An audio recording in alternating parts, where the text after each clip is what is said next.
Bárbara Calderón es investigadora en ICADE de la Universidad Pontificia de Comillas. Bárbara, adelante. Muchas gracias, Daniel. Bueno, al final lo que estamos hablando aquí es de organización de la comunidad, ¿no? Un poco en la línea que nos planteaba hoy Alberto, de cómo eso nos prepara mejor y nos da más herramientas para la resiliencia. Ay, esto para pasarlo hacia adelante es aquí, ¿verdad? El contexto… No, a ver.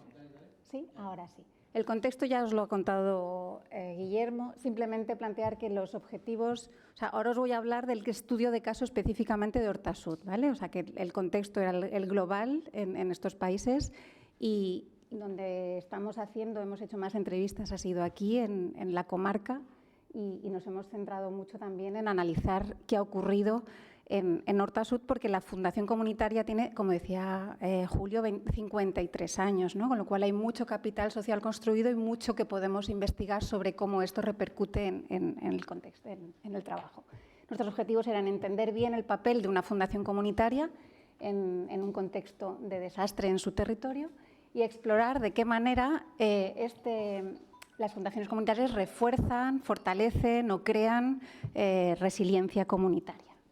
Y muchas otras cosas, ¿no? Pero así sobre todo esos objetivos. Os ponía aquí la definición más formal, ¿no? Es una organización sin ánimo de lucro cuyo fin es fortalecer y articular la comunidad local, movilizando y canalizando recursos y capacidades para mejorar la vida de las personas, ¿no? O sea, uno de los lemas es la constituyen personas que aman su comunidad, ¿no? Y actualmente hay 9 en España. Como digo, Hortasud es la más antigua. Las hay de 25 años también, bueno, pero tenemos todavía mucho recorrido para crear muchas fundaciones comunitarias en muchos territorios para ayudar a que sean más resilientes. Marco teórico. Trabajamos desde el Civic Wealth Creation, que os ha explicado Valentín, y desde la literatura que tiene que ver con la filantropía comunitaria y con las fundaciones comunitarias, con el liderazgo comunitario, pero también con todo lo que tiene que ver con resiliencia comunitaria en contextos de desastres. Entonces, combinamos sobre todo esas dos miradas. Más cositas. A ver, ¿dónde está? Sí. Decíamos, 53 años. Os lo ha dicho Julio, no insisto, ¿no? El foco es fortalecimiento asociativo. Y para eso hacen escuela de asociaciones, ayudas, o sea, todo es fortalecer capacidades y transformación del territorio. Lo tienen en su ADN, o sea, que tienen programas desde hace tiempo de inteligencia colectiva para pensar juntos cómo hacer más sostenibles nuestros territorios, en este caso la comarca. Y ahora lo vamos a ver, tienen un plan de recuperación y transformación del Hortasud. Quería destacar también que son entidades que tienen patronatos, o sea, son fundaciones que tienen patronatos que intentan representar la diversidad del territorio. En este caso es como siempre, un patronato muy diverso, pero que tienen instituciones muy fuertes y reconocidas del territorio, ¿no? Como Caixa Popular, Florida Universitaria, Mancomunidad Hortasud, que recoge a los municipios, a los ayuntamientos del territorio, el Institut d'Estudis Comarcals y la Nostra Escola Comercial. Perdonadme por la pronunciación. Esto es importante porque el patronato, y luego hay empresas, hay muchas personas que se interesan porque mejore la vida de la comunidad, ¿vale? Vamos allá, más cosas. ¿Qué ha hecho la Fundación? Muy rápido, y Julio me va a decir que me he dejado muchas cosas, pero esto es así como muy sintético, ¿no? Y en la línea que planteaba Valentín los outcomes generales, ¿no? Hablamos de que en la respuesta a la emergencia, dividiendo entre emergencia y reconstrucción o recuperación, tenemos comunicación y conexiones. Como así fue las primeras horas, los primeros días, clave las conexiones que establecían entre unos actores y otros, porque tenían el ADN de 53 años, conocían a todo el mundo. Entonces podían, que hay esta donación, toma, habla con fulanito, o sea, conectaban a todo el mundo. Tenían datos rápidos y fiables porque los tenían de todo este trabajo previo, con lo cual los medios de comunicación todos recurrían a ellos para tener datos fiables de lo que ocurría. Tenían una narrativa consistente y coherente basada en todo esto. Tenían conexiones, bueno, os lo decía, las conexiones y un cierto orden en el caos. Yo no podemos hablar de coordinación, ni le correspondía coordinar, pero sí que podían aportar ese raciocinio en un contexto absolutamente caótico, ¿no? y que se basa en el conocimiento de unos y de otros.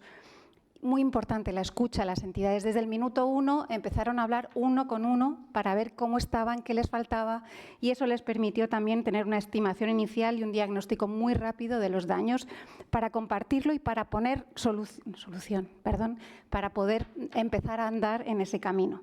Nos hablaba Daniel Beunza esta mañana, ¿no?, de la necesaria que fue y de lo que faltó en Nueva York, la escucha, ¿no? Faltó escucha, faltó diálogo, y aquí esto está desde el primer momento. Más cositas. Seguimos con la emergencia. También la segunda parte, o la otra cara de la moneda, era la canalización de recursos hacia el territorio, del territorio y de fuera del territorio. Han recibido tienen 17.000 donantes con mucho dinero que ha llegado desde Nueva York, desde Australia, desde todas partes, y mucho de España, evidentemente, ¿no? ¿Por qué? Porque es una organización que en 48 horas había montado un fondo comunitario de recuperación y transformación, porque tiene la estructura, la capacidad de gestión, y además duplicaron personal con voluntarios que los conocen y que dejaron su trabajo y se fueron a trabajar con ellos para hacer que esto fuera posible, ¿no? Entonces, esta respuesta y esta capacidad de gestión es muy importante. Automáticamente, en 3 semanas, entrega rápida de dinero, de ayudas a las entidades y equipos informáticos para empezar a trabajar, para normalizar la vida de las entidades. Y todo esto en entrevistas individuales, como digo, todo de forma muy cercana. Y todo esto también, las ayudas, con un procedimiento de confianza, de simplificación administrativa y de justificación, sin facturas. O sea, sé que lo estás haciendo, sé que lo vas a hacer, ya está. Vamos a hacerlo fácil porque no tenemos contexto para estar gestionando trabas administrativas. Todo eso con una encuesta también muy sencilla para recabar datos. Vale, en la fase de recuperación y transformación, ¿no? Hablábamos hoy de las palabras, de la importancia, nos decía Antonio antes, ¿no? Pues ellos tenían clara la visión de transformación desde el primer momento. Hablamos de la entrega de ayudas en una segunda tanda de hasta 300.000 euros para apoyar a entidades que trabajaran en red, o sea, en procesos de colaboración, como venían haciendo desde hace 10 años o 20, no me acuerdo, desde hace muchos años, pues ahora con más dotación de dinero y con una perspectiva de recuperación y fortalecimiento y transformación de lo que hacían. Diseñan junto con todos este plan de recuperación y transformación. Y en esas entrevistas con las entidades se dan cuenta que una de las cosas que hay que recuperar muy rápido son los locales. Muchos eran municipales y no se arreglan, otros están terriblemente dañados y no se pueden arreglar. Y se plantean conjuntamente hacer una compra de locales que sirvan para alojar a varias entidades, para facilitar más la colaboración y convertirlos en CECOPIs sociales, que eso Julio nos lo puede explicar ahora mejor, pero que es un proyecto muy innovador para que la participación de la ciudadanía sea efectiva en caso de que venga una nueva dana. Ana nos hablaba hace un ratito, ¿no?, de la importancia de los locales para las reuniones de las mujeres, porque al final, ¿por qué la Fundación se dedica al fortalecimiento del tejido asociativo, ¿no? Porque tienen clarísimo desde hace 53 años que es parte esencial de la vida y el desarrollo de las personas en la comunidad, porque las extraescolares de los niños, las reuniones de las mujeres, las actividades deportivas, las escuelas de música, las fallas, todas esas entidades vertebran el día a día, como nos explicaba también Alberto esta mañana, vertebran el territorio, ¿no? Entonces, eso es fundamental. Y tiene un papel clave en la cohesión social y en el fortalecimiento de la democracia a largo plazo. O sea, que nace la Fundación para eso y en un contexto de emergencia se demuestra que es más importante de que nunca, ¿no? Ernest esta mañana también nos hablaba de que no solo hacía falta la reconstrucción material, ¿no? Tiene que recoger el asumir el trauma, el trabajar el trauma, y qué mejor que empezar a recuperarlo en las asociaciones en las que tú estás todas las tardes, ¿no? Y también el sentido de la comunidad. Todo esto nos lo permite el invertir en las entidades. Y voy acabando. Aquí tenéis unas cifras que las dejamos en la presentación.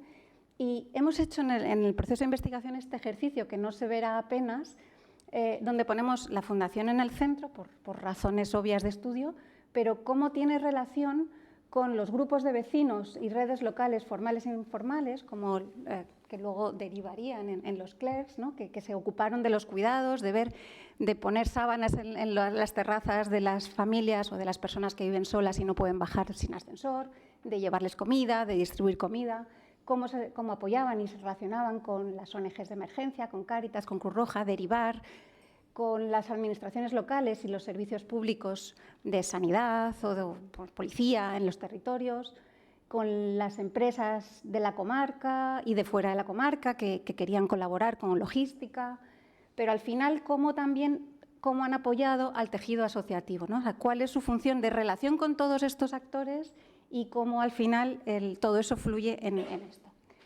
Y ya termino con esto, ¿no? Porque al final todo esto va, perdón, un minuto más, de construir resiliencia comunitaria, o medio minuto. Tiene que ver con la confianza. Todo esto sin el respeto y la confianza de la comunidad es imposible.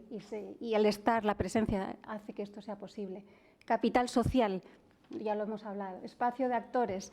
Muy interesante es que no hablan no recaudan para ellos. Son muchas veces portavoces o trasladan lo que otros han trabajado a instancias a las que no se puede llegar. Son portavoces más que protagonistas. Fomentan la inteligencia colectiva, tienen capacidad de gestión, como hemos dicho con el fondo, la filantropía estratégica basada en la confianza y en otra forma de entender que no es todo para este proyectito, sino vamos juntos a recaudar y vamos a ver en qué lo ponemos para que sea más estratégico, fortalecimiento del tejido asociativo y perspectiva a largo plazo, ¿no? Ya está. O sea, esto tiene que ver con lo que también nos decía Ernest, de que necesitamos pluralismo, participación, coherencia. O sea, estamos hablando de todo eso. Y ya está, ya me callo. Gracias. Muchas gracias, Bárbara. Este par de presentaciones tiene la ventaja de que ahora tenemos una imagen concreta de esta teoría que presentaban antes Guillermo y Valentín. ¿Preguntas, comentarios, reacciones a Bárbara? Veo una al fondo, Alberto.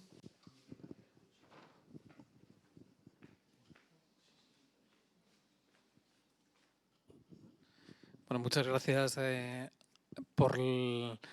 tanto por la presentación del concepto del Community Servantship como por el detalle de la Fundación Comunitaria de Horta-Sud. O sea, yo con lo que me he quedado tengo un gusto agridulce. O sea, dulce porque creo que el detalle de lo que nos habéis contado es interesantísimo, pero agrio porque no estoy seguro que el marco teórico preste todo el servicio al dato empírico que nos habéis presentado. Uno de los grandes problemas que tengo con la idea de capital social es que creo que es un concepto hueco. Quiero decir que sirve para todo y no sirve para nada. Para historias de capital social, los movimientos vecinales en España a finales de los 60 y los 70 demuestran que efectivamente el capital social, los vecinos que construyeron barrios de la nada, tuvieron que establecer alianzas con arquitectos, con abogados, con técnicos de la administración, pero esas alianzas, o sea, ese capital social que tenía una entidad increíble, que de hecho Manuel Castells a finales de los 70 decía que el movimiento vecinal español era el mayor reservorio de innovación social de toda Europa, en la ciudad y las masas, los describe, así lo define en 1982. Ese capital social extraordinario muere en los años 80 y 90. Quiero decir, muere porque las asociaciones vecinos están moribundas durante muchísimos años. Entonces, ¿qué es el capital social? El capital social es un concepto vacío. No son las alianzas. Yo creo que son los saberes técnicos, las infraestructuras, las cosas concretas. En nuestro caso, por ejemplo, por poner un ejemplo y explicarme, en Madrid, con el caso de la COVID, en San Cristóbal, capital social llevaban construyendo desde hace 10 años.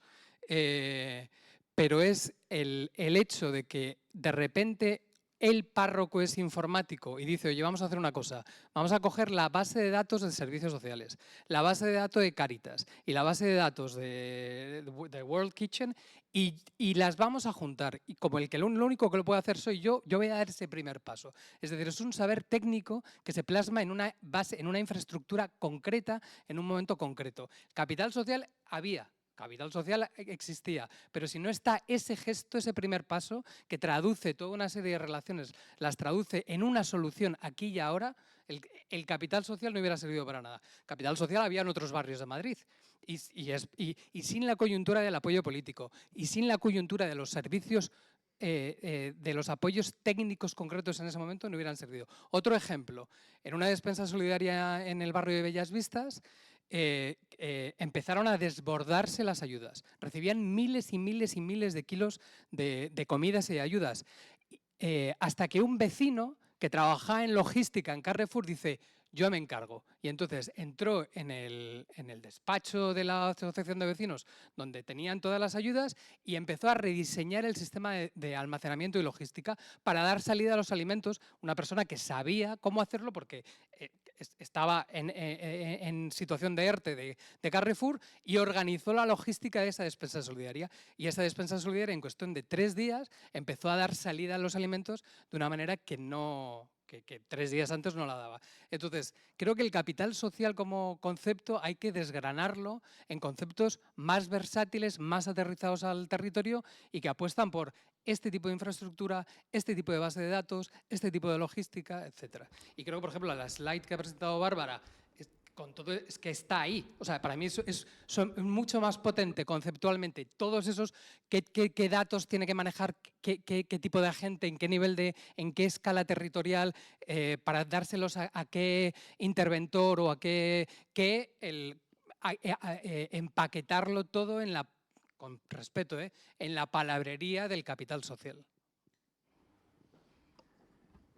Yo solamente comentar una cosa, que ahora te doy la palabra, Guillermo, también. Es que el capital social está, y lo que pasa es que depende en qué contexto lo activas o no lo activas. Porque en un contexto de desconfianza, pues a lo mejor el párroco quizá no, pero a lo mejor el de Carrefour dice: yo para qué, si total no me van a hacer caso, ¿no? O sea, al final el capital social se activa con confianza, se activa con proyecto mutuo de comarca, o sea, en San Cristóbal había un proyecto de territorio, entonces pues el párroco estaba al servicio de: oye, pues yo te ayudo porque o sea, estamos todos ahí, ¿no? Entonces yo creo que el capital social puede ser muy rico, pero hay que activarlo y hay que capitalizarlo en el sentido más bonito del tema, ¿no? Pero hay que ser, yo lo único que digo es, por supuesto, pero hay que ser consciente de para qué tipo de emergencia. Sí, por supuesto. Yo lo único que digo es que la traducción o la puesta, el desplegar el capital social, es importante ser consciente que tiene una traducción en recursos, tiene una traducción en infraestructura, en saberes técnicos, en logísticas, en traducciones concretas pegadas al territorio, y que las activan cierto tipo de agentes y cierto tipo de colaboraciones. Eso es todo. Sí. Y voy con un ejemplo concreto también, ¿no? Y corrígeme porque a lo mejor no lo hago preciso, pero alguien muy implicado en el Horta Sud, en el Será Horta Sud 2030, que es informático, que sabe tal, llega a la Dana, deja su trabajo y se va a montarles un Power BI potentísimo, ¿no? O sea, quiero decir que, o explícalo tú mejor si quieres. Quiero decir que eso mismo que estás diciendo, hace falta que haya un sentido de pertenencia a algo para que esto funcione. O sea, totalmente alineado, estoy muy de acuerdo contigo. Perdón. Muchas gracias. ¿Funciona? Sí.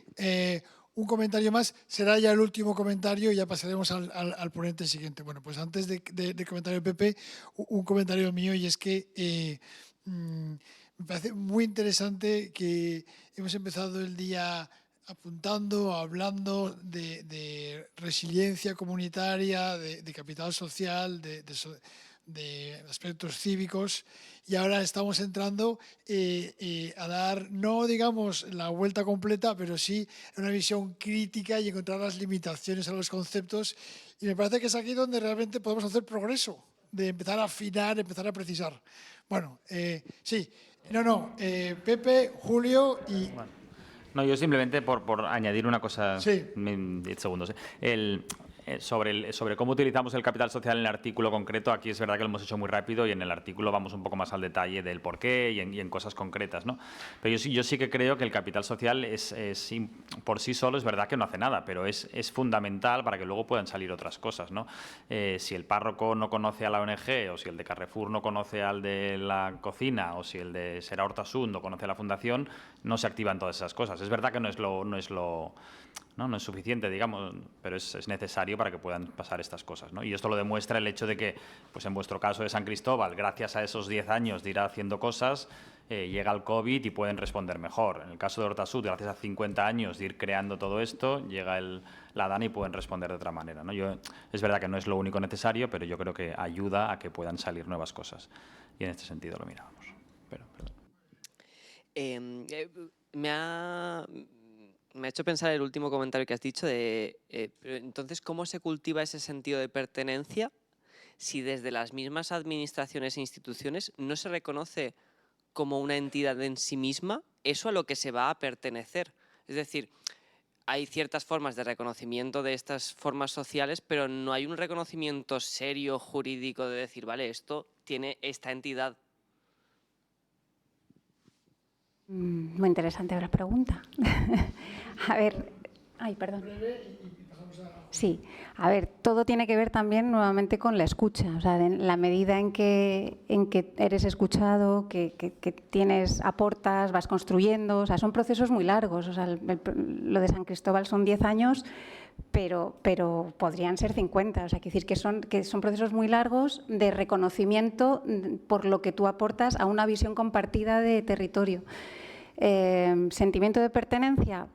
Bueno, ahí en San Cristóbal lo estudiamos con encuestas para ver cómo se iban sintiendo de pertenecientes a un territorio, cuánto de orgullosos están, pero todo eso tiene que ver con cómo te tratan, cómo te escuchan, cómo aportas, cómo te ves valorado lo que tú aportas. O sea, es un juego muy de construir relaciones sociales, en el fondo tiene que ver con todo eso, ¿no?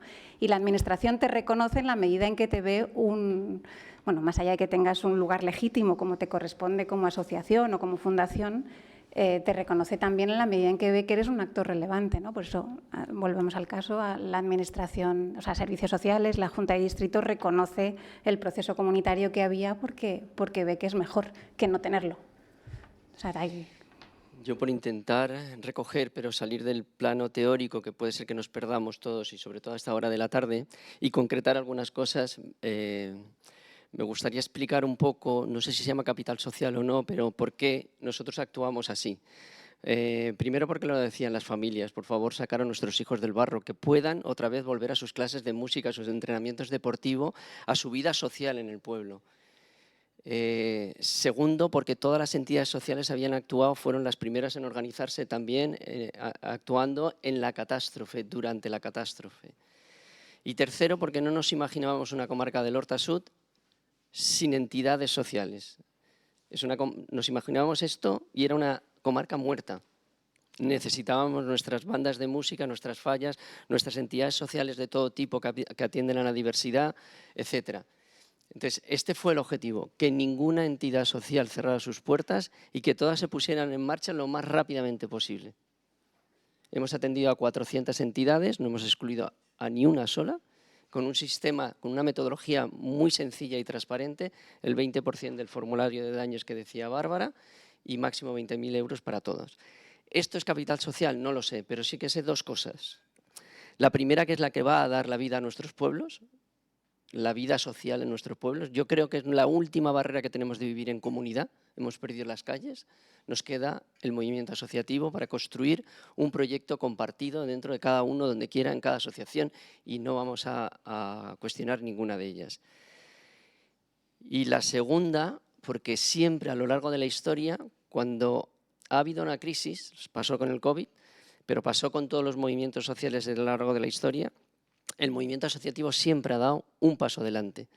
Siempre los progresos sociales de la humanidad han venido a través de la propuesta del tejido social organizado o de la protesta o de la propuesta, siempre de ellos. Entonces, ¿esto es el capital social? No lo sé, pero sí que sé que es un bien de interés público que debemos de salvaguardar. Y creo que no lo estamos tratando bien. Ya está. Y gracias por vuestra aportación. Me ha parecido interesante. Muchas gracias, Julio. Yo lo que propongo es con esto concluir la presentación de estos tres ponentes. Muchas gracias.